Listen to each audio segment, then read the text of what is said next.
CEO mocked a black female mechanic. "Fix this engine and I'll marry you." Then she did.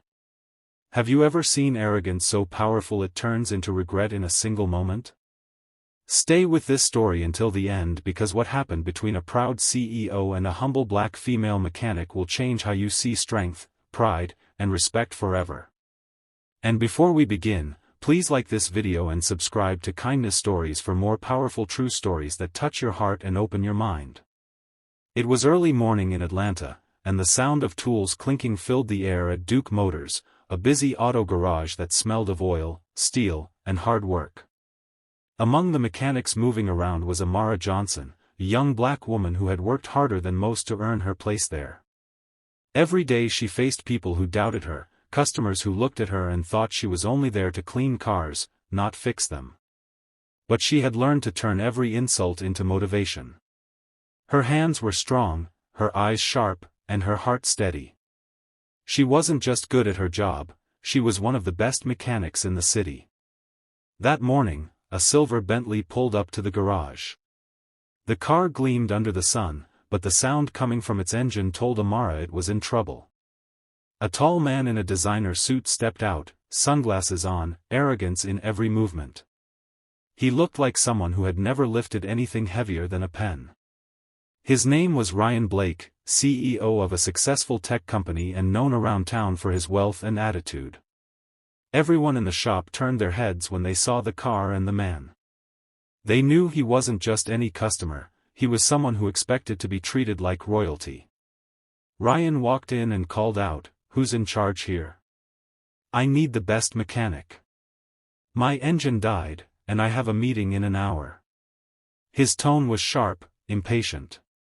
Amara stepped forward and said calmly, "That would be me. Let's see what's going on with it." Ryan looked at her and smirked. "You? You're the mechanic?" His voice was full of disbelief and mockery. "You sure you don't just handle the front desk or wash cars around here?" The room went quiet. Some of the younger workers looked uncomfortable, waiting to see how Amara would react. She didn't flinch. "I fix cars," she said firmly, "not egos." The entire room froze for a second, and even Ryan's smirk faltered. But he quickly recovered, laughing in disbelief. "All right, Miss Mechanic," he said sarcastically, "how about we make this interesting? If you can fix my Bentley before my meeting, I'll do something crazy." Amara looked at him curiously. "Like what?" He laughed again. "I'll marry you."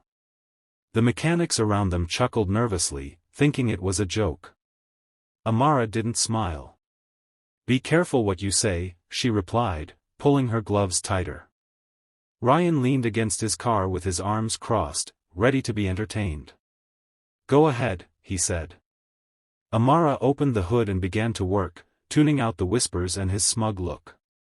She examined the engine carefully, checking each wire, each spark plug, listening to every sound. Her mind worked like a machine itself, fast and focused. She noticed the faint burnt smell coming from the left side and quickly diagnosed the issue: a damaged coil and a clogged fuel injector. She reached for her tools and began working with precision, her movements quick and sure. Ryan checked his watch several times, clearly expecting her to fail. After about 30 minutes, he sighed loudly. "Looks like you're running out of time." Amara didn't answer. She connected one last cable, turned the key, and stepped back. The Bentley roared to life, its engine purring smoothly, cleaner and stronger than before. Everyone in the garage froze. The sound filled the room with awe. Ryan's smirk disappeared completely. He stared at the car in disbelief.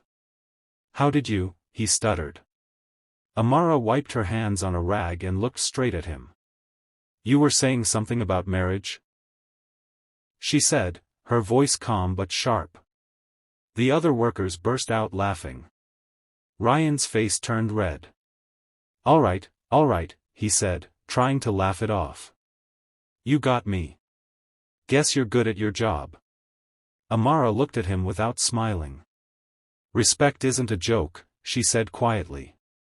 It's something you give before you get. Ryan didn't respond. For the first time, he looked genuinely embarrassed. He got into his car, mumbled a thank you, and drove away.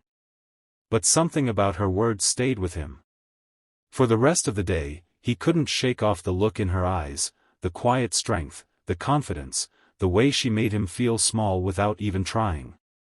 A few days later, Amara received a package at the shop. Inside was a brand new professional tool set, worth thousands, and a small note that said, "You fixed more than my car that day. Thank you. Ryan Blake." Amara smiled slightly but didn't think much of it. She'd seen people apologize before, but few meant it. A week later, Ryan himself walked back into the shop, not in a suit, not in his Bentley, but in jeans and a simple shirt. "I came to say sorry in person," he said softly. "I was rude and disrespectful. You didn't deserve that."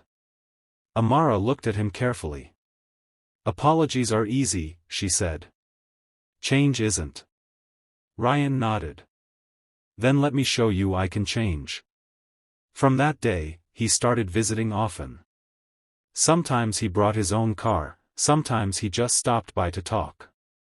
He learned about her life, how she grew up fixing cars with her father in a small Georgia town, how she faced discrimination and doubt but never gave up, how she dreamed of one day opening an auto academy for young girls who wanted to learn mechanics.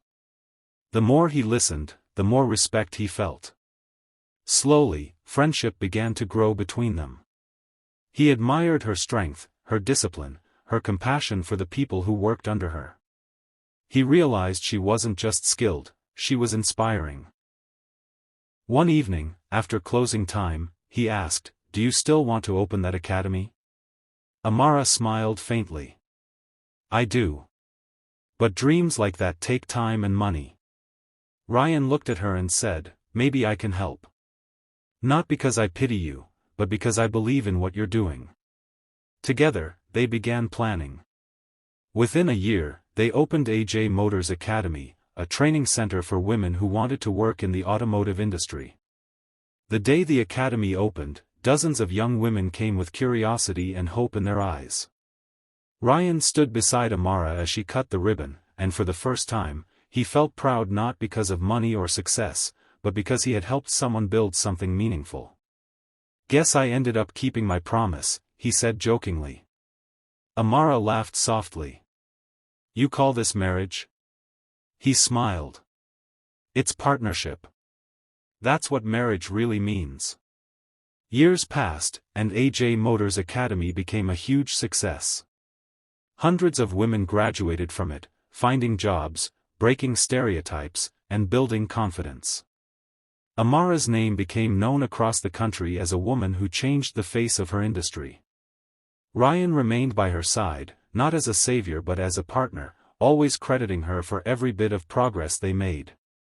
One evening, at a charity event for the academy, Ryan took the stage to speak. His voice trembled slightly as he looked at Amara sitting in the front row. "Years ago," he said, "I met a woman who fixed more than my car. She fixed my arrogance. She showed me that respect is earned through humility, not power.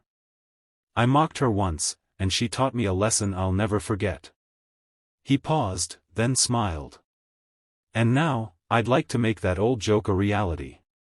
He reached into his pocket, pulled out a small velvet box, and knelt on one knee. "Amara Johnson, will you marry me for real this time?" The crowd gasped, then burst into applause. Amara's eyes filled with tears. She walked to him slowly, smiling through her tears. "Are you sure you can handle a lifetime of me fixing things, including you?" she said playfully. Ryan laughed. "That's exactly what I need." She nodded, and he slipped the ring onto her finger.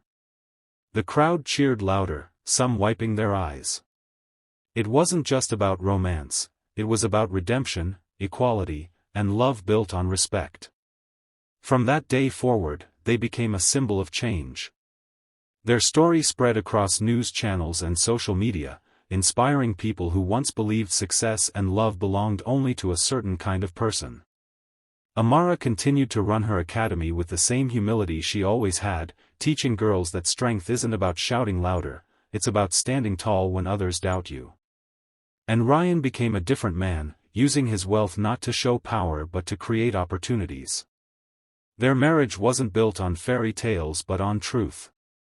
They argued, they laughed, they learned. They built a life together where both of them could be proud, not because of what they had, but because of what they gave back. And every time they passed by Duke Motors, where it all began, Ryan would smile and say, "That's where I lost a bet and won my whole life." Because in the end, love isn't about wealth or status, it's about respect, kindness, and the courage to change. And if you felt inspired by this story, don't forget to like this video and subscribe to Kindness Stories, where every tale reminds us that kindness, respect, and humility can transform even the coldest hearts into something beautiful.